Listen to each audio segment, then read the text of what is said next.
Hello বন্ধুরা, তোমরা সকলে কেমন আছো? আশা করছি গরমে সবাই কম বেশি ভালোই আছো, কেউ খুব একটা খারাপ নেই।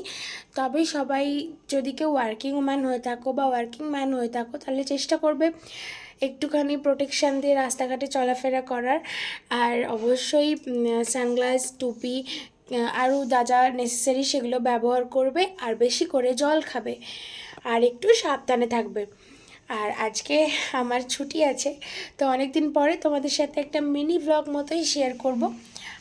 আর একটু রিচটাও কম খাবে, কিন্তু আজকে যেহেতু ছুটি তাই অনেক দিন পরে আজকে একটুখানি বাড়িতে স্পেশাল রান্না হচ্ছে। সেটা কি রান্না হচ্ছে জানতে হলে পুরোটা কন্টিনিউ করো। তো চলো, একটু পরে দেখা হচ্ছে তোমাদের সাথে।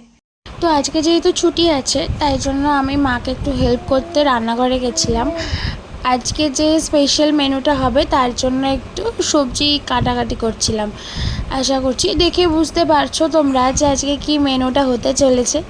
তো যাই হোক, পুরো ভিডিওটা দেখতে থাকো, একদম স্কিপ করো না। কি মেনু হচ্ছে আজকে ছুটি স্পেশাল সেটা তো অবশ্যই দেখতে হবে, তাই না?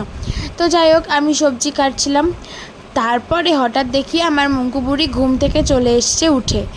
তো যাই হোক, ও যখন ঘুম থেকে উঠে চলে এসে ও তো দিদুনের দিকেই তাকাচ্ছিল, আর আমি ওকে জোর জবরদস্তি নিয়ে একটুখানি ভিডিও করছিলাম। আর তারপরে এই গরমের স্পেশাল জিনিসটা কাঁচা মিঠে আম, আমের সিজন শুরু, আর আমার লোভ লাগা শুরু, আর আমার ভালো লাগার জিনিসটা শুরু। এই যে স্পেশাল মেনুটা, আশা করি একটু এবার আন্দাজ করতে পারলে। তো যাই হোক, তারপরে আমি মুঙ্কু বুড়িকে খাইয়ে দিচ্ছিলাম। চেষ্টা করি যে কদিন ছুটি পাই বা যেদিন ছুটি পাই সেদিন ওকে একটু সময় দেওয়ার। আজকে ওকে একটু খাইয়ে দিচ্ছিলাম।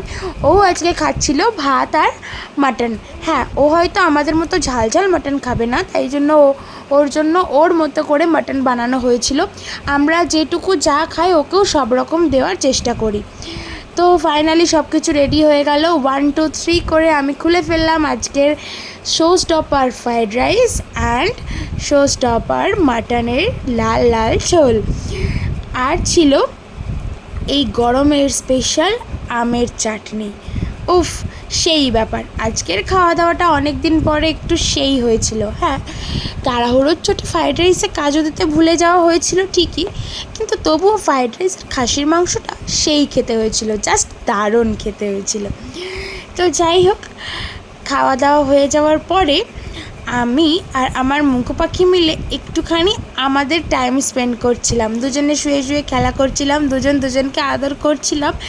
তারপর একটু শোয়ার চেষ্টা করলাম, বাট কি আর করা যাবে, ছুটির দিনে যখন মুঙ্কুকে সাথে নিয়ে শুই তখন কি আর আমার ঘুমানো হয়? তো ঘুমানো আর হলো না। তারপরে আমি, মুঙ্কু আর আমার মা মিলে একটু বেরিয়েছিলাম। মায়ের কিছু দরকার ছিল ভিমার্টে, তাই সেখানে যাওয়ার জন্য আমরা বিকেলবেলা বাড়ি থেকে বেরোলাম। এই যে দিদুনের কোলে উঠে মহারানী যাচ্ছেন, তো আমরা যথারীতি ভিমার্টের সামনে পৌঁছেও গেলাম। আর ভিমার্টের ঢোকার সময় দেখছি ম্যাডাম চারিদিকে রাস্তার দিকে তাকাচ্ছে। সে তো তাকাবে, ঘোড়া পেলে ওর আর কি চাই। তারপরে ভিমার্টে যাব আর মুঙ্কুর জন্য কিছু দেখবো না, এমনটা হয়ই না। সত্যি কথা বলতে, যত ভাবি কিনবো না, জামার পাহাড় রয়েছে, তত যেন মনটা ওর জামার দিকেই চাই কেনার জন্য। তো যাই হোক, অ্যাট লাস্ট ফাইনালি এইটা কেনার ইচ্ছা ছিল, এই গোলাপি রঙের জামাটা, কিন্তু তারপরে গিয়ে দেখলাম এরকম অনেক জামা আছে, তাই একটা বাই ওয়ান গেট ওয়ান দেখে গোলাপি আর সাদা গোলাপি দিয়ে এই জামাটা কিনে নিলাম। তো যাই হোক, তারপরে বাড়ি চলে এলাম। আজকের ভিডিওটা এই অবধি। আমার ভিডিওগুলো যদি তোমাদের ভালো লেগে থাকে তাহলে প্লিজ আমার চ্যানেলটাকে like, share, comment and subscribe করতে ভুলো না। আবার দেখা হবে একটা নতুন ভিডিওর সাথে। ততদিন ভালো থেকো, সুস্থ থেকো, স্বাভাবিক থেকো, সবসময় পজিটিভ থেকো, আর এই গরমে সব সাবধানতা মেনে চলার চেষ্টা করো। টাটা।